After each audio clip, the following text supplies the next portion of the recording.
Hello bachcho, let's see the question which says which of the following statement is correct about perchloric acid and perchloryl fluoride. So first option is the formula of perchloric acid is HClO4 and perchloryl fluoride is FClO3. So हमारा जो पहला option है वो correct हो जाएगा क्योंकि अगर हम पहला ऑप्शन देखें तो जब भी एसिड रहता है तो वो H आता है आगे, तो हमारा परक्लोरिक एसिड इस फार्मूला और परफ्लोराइड क्लोराइड का ये फार्मूला होगा। तो ये चीज़ तो फैक्ट बेस है, ये हमें पता होनी चाहिए। तो जो हमारा फर्स्ट ऑप्शन है वो फैक्ट बेस्ड ऑप्शन है जो कि हमें पता होना चाहिए कि ये इसका फार्मूला है। तो हमारा फर्स्ट ऑप्शन करेक्ट है। Moving on to the second option, second option में जो लिखा हुआ है OClO का जो बॉन्ड एंगल है वो हायर है FClO3 एंड HClO4 में। तो इसके लिए हमारा जो यहाँ पे की कॉन्सेप्ट लगेगा, जब हम यहाँ की कॉन्सेप्ट लगाएंगे, की कॉन्सेप्ट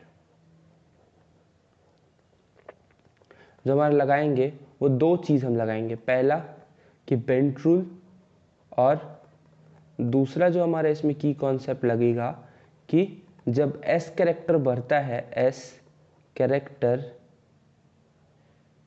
दैट इज जब S कैरेक्टर बढ़ता है तो बॉन्ड एंगल भी बढ़ता है। जैसे X character is directly proportional to bond angle. तो अगर हम इन दोनों को कंपेयर करें तो हम कह सकते हैं कि दोनों में बस एक F और Cl का डिफरेंस है।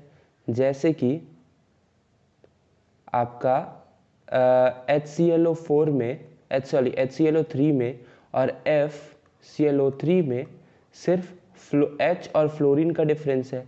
तो अगर हम देखें तो इसमें इलेक्ट्रोनेगेटिविटी जो है वो F की ज़्यादा है, और हम जानते हैं जो इलेक्ट्रोनेगेटिविटी ज़्यादा है तो वो P कैरेक्टर ज़्यादा पोसेस करता है। P कैरेक्टर इसका ज़्यादा है एज कम्पेयर टू, हाई है एज कम्पेयर टू H।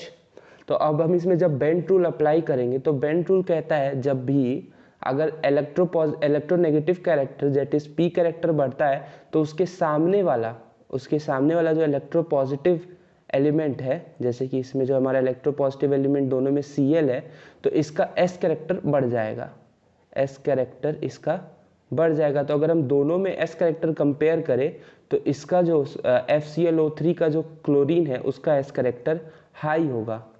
और अगर हम अपना सेकेंड इसमें जो की कॉन्सेप्ट लगाएं कि S character is directly proportional to the bond angle, तो हमें पता चलता है कि हाँ FClO3 में जो OClO का जो बॉन्ड एंगल होगा वो ज़्यादा होगा क्योंकि इसमें S कैरेक्टर ज़्यादा होगा।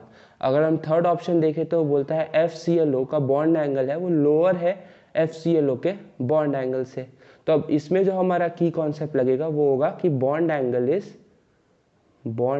Is inversely proportional to the E, यहाँ पे एब्रीविएशन लिख रहा हूँ मैं इलेक्ट्रोनेगेटिविटी का, EL फिर लिख देता हूँ इलेक्ट्रोनेगेटिविटी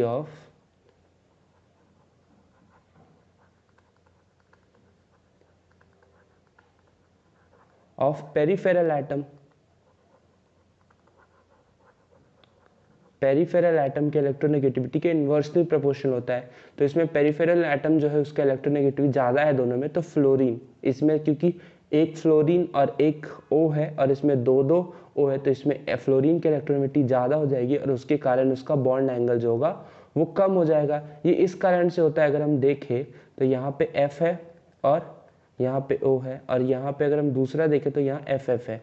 तो क्योंकि F की इलेक्ट्रोनेगेटिविटी ज़्यादा है तो बॉन्ड जो है वो इस तरफ, मतलब जो इलेक्ट्रॉन डेंसिटी होगा वो फ्लोरीन के साइड ज़्यादा है। और अगर हम यहाँ देखें तो गैप ज़्यादा है, तो डिस्टेंस किस में ज़्यादा होगा, तो दो फ्लोरीन में। तो दो फ्लोरीन में डिस्टेंस ज़्यादा होने के कारण और उसकी जो इलेक्ट्रॉन डेंसिटी है वो क्लोरीन से दूर होने के कारण इसमें रिपल्शन कम होगा और जो बॉन्ड एंगल होगा वो भी आपका कम हो जाएगा। बल्कि इसमें जो इलेक्ट्रॉन डेंसिटी है वो क्लोरीन के थोड़ी पास रहेगी और इसके कारण रिपल्शन ज़्यादा होगा और इलेक्ट्रॉन डेंसिटी होगी उसमें ज़्यादा बॉन्ड एंगल हो जाएगा, तो इसमें बॉन्ड एंगल ज़्यादा हो जाएगा। तो अगर हम इसमें समरी लेंगे तो हमारे तीनों के तीनों ऑप्शंस करेक्ट हो जाएंगे और जो हमारा इसमें तीनों की कॉन्सेप्ट लगा वो बेंट रूल का लगा, एस कैरेक्टर लगा, bond angle is inversely proportional to electronegativity लगा, और इसी के लिए हमारे तीनों ऑप्शन करेक्ट है। तो हमारा फोर्थ ऑप्शन है वो आंसर ऑफ द क्वेश्चन हो जाएगा, that is all are correct. Hope you understood it well, best of luck.